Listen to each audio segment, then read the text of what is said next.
देत होतो. नियमित समतामती माताजी. पहिला दिवसाचा अश्विनीचा उपास होता. नंतर महाराजांचं निधन झालेलं कळलं. परत उपवास घेतला. मोठीच्या मोठी रॅली निघाली आणि त्या रॅलीतल्या लोकांनी माताजींना 2 उपवास झाले म्हणून आम्हाला सांगितलंच नाही रॅलीला जायचं आहे.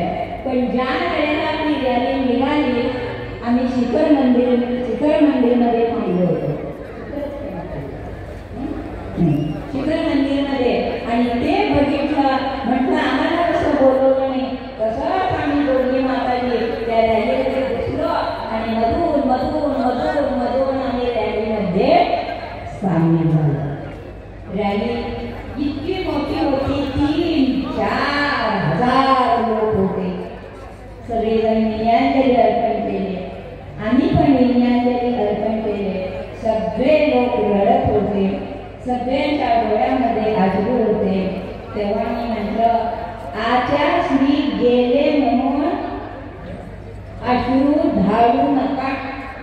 आचार्यश्री ज्या मार्गाने गेले, जो पथ आपल्या समोर ठेवलेला आहे त्या मार्गाने जाण्याचं अनुसरण करणं हे आपलं कर्तव्य आहे.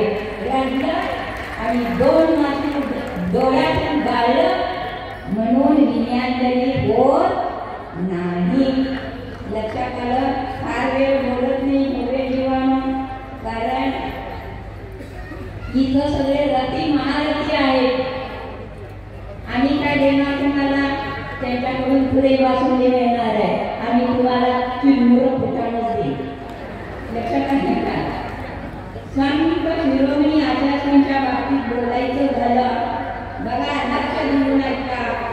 आचार्यश्री हवा के समान निसंग थे, सिंह के समान निर्भीक थे, मेरू के समान अचल थे, पृथ्वी के समान सहिष्णु थे, समुद्र के समान